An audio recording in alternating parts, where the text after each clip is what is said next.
नमस्कार। सुबह के रेडियो न्यूज बुलेटिन में आपका स्वागत है। मैं हूं कुणाल। बुलेटिन की शुरुआत करते हैं आज की 3 बड़ी खबरों के साथ। पहली बड़ी खबर स्वास्थ्य के क्षेत्र से है। गोरखपुर एम्स में अब इलाज और भी बेहतर होगा क्योंकि नए साल में यहां 174 नए पदों पर भर्तियां होने जा रही हैं। दूसरी महत्वपूर्ण खबर शिक्षा के क्षेत्र से है। गोरखपुर का 115 साल पुराना ऐतिहासिक महात्मा गांधी इंटर कॉलेज अब सह शिक्षा की ओर कदम बढ़ा रहा है। सत्र 2026-27 से यहां अब बेटियों को भी प्रवेश मिल सकेगा। तीसरी अच्छी खबर रेल यात्रियों के लिए है। पूर्वोत्तर रेलवे ने अगले 5 वर्षों में गोरखपुर, लखनऊ और वाराणसी से चलने वाली ट्रेनों की संख्या को दोगुना करने का प्लान तैयार किया है। चलिए अब बुलेटिन की शुरुआत करते हैं। गोरखपुर एम्स में चिकित्सा सुविधाओं के विस्तार को लेकर बड़ी तैयारी है। नए साल में एम्स प्रशासन ने 174 नई नियुक्तियां करने का फैसला किया है। इसमें आपातकालीन विभाग के लिए 10 सीनियर रेजिडेंट और 55 अन्य सीनियर रेजिडेंट्स की भर्ती शामिल है। साथ ही 69 अन्य कर्मचारी और 40 जूनियर मेडिकल लैब टेक्नोलॉजिस्ट भी नियुक्त किए जाएंगे। दीनदयाल उपाध्याय गोरखपुर विश्वविद्यालय ने एक सराहनीय पहल की है। कुलपति प्रोफेसर पूनम टंडन और मुख्य चिकित्सा अधिकारी डॉक्टर राजेश झा की उपस्थिति में विश्वविद्यालय ने 75 टीबी मरीजों को गोद लिया है।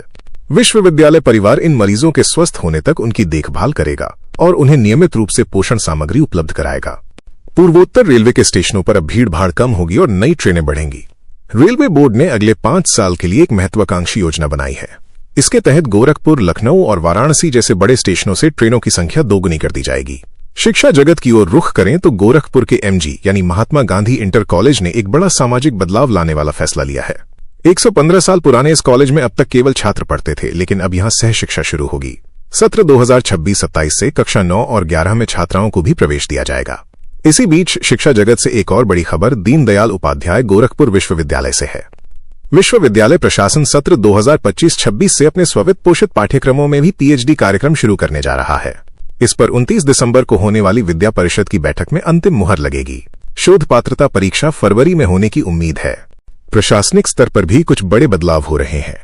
अगर आप शादी या किसी आयोजन के लिए कल्याण मंडपम बुक करना चाहते हैं तो अब ये और आसान होगा। उत्तर प्रदेश सरकार ने बुकिंग में होने वाली मनमानी को रोकने के लिए इसे ऑनलाइन कर दिया है। गोरखपुर के 4 मंडपम सहित प्रदेश के 66 कल्याण मंडपम अब एक ऑनलाइन पोर्टल से बुक किए जा सकेंगे। दूसरी ओर मतदाता सूची पुनरीक्षण को लेकर प्रशासन काफी सख्त है। गोरखपुर में 3,22,468 ऐसे मतदाता पाए गए हैं जिनकी मैपिंग साल 2003 की सूची से नहीं हो पा रही है। प्रशासन अब इन लोगों को नोटिस भेजकर उनकी भारतीय नागरिकता के दस्तावेज मांगेगा। हालांकि अधिकारियों ने भरोसा दिलाया है कि किसी का नाम बिना उचित प्रक्रिया के नहीं काटा जाएगा। अब एक नजर मौसम पर, क्योंकि ठंड का सितम जारी है। मौसम विभाग ने गोरखपुर बस्ती मंडल में 27 दिसंबर तक घने कोहरे का रेड अलर्ट जारी किया है। कल अधिकतम तापमान 14.8 डिग्री और न्यूनतम 10.8 डिग्री सेल्सियस दर्ज किया गया। साहित्य प्रेमियों के लिए एक अच्छी खबर है। सदर सांसद रवि किशन ने रावत पाठशाला में नवनिर्मित मुंशी प्रेमचंद सभागार का लोकार्पण किया है। ये वही विद्यालय है जहां प्रेमचंद जी ने शिक्षा पाई थी।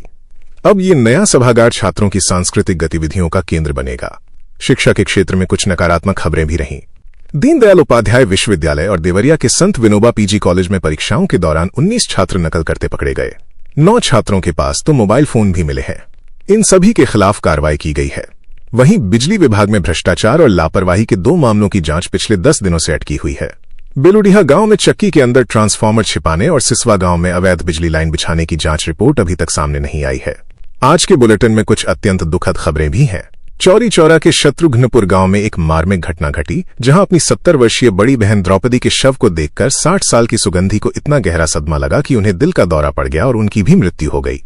शाहपुर के मोहनापुर में भी एक हादसा हुआ, जहां फाइबर ऑपरेटर गुड्डू की सीढ़ी से गिरकर मौत हो गई। वे रात के समय नेटवर्क ठीक करने गए थे। अब बात करते हैं अपराध जगत की खबरों की। पिपराइच में कक्षा 11 के छात्र सुधीर उर्फ भोला की गोली मारकर हत्या के बाद काफी तनाव है। इंस्टाग्राम पर हुए एक मामूली विवाद ने इतना बड़ा रूप ले लिया कि छात्र की जान चली गई। परिजनों ने आरोपी के घर के सामने शव रखकर 2.5 घंटे तक हंगामा किया और सड़क जाम कर दी। पुलिस स्थिति को संभालने में जुटी है। सहजनवा के विशाल यादव हत्याकांड में भी नया मोड़ आया है। पुलिस जांच में पता चला है कि ये प्रेम प्रसंग नहीं बल्कि शराब के लिए सिर्फ 50 रुपए के विवाद में हुई हत्या थी। पुलिस ने 4 मजदूरों को हिरासत में लिया है। बेलघाट में एक सनसनीखेज मामला सामने आया है, जहां एक पति ने अपनी पत्नी की हत्या कर उसे घर के पास दफना दिया और फिर ससुराल जाकर उसके लापता होने का नाटक करता रहा। पुलिस ने आरोपी को गिरफ्तार कर जेल भेज दिया है। कैंपियरगंज में भी एक शर्मनाक घटना हुई है। एक युवक ने काम पर जा रही युवती को लिफ्ट देने के बहाने अपनी बाइक पर बैठाया और फिर सुनसान जगह ले जाकर दुष्कर्म का प्रयास किया। आरोपी फिलहाल फरार है।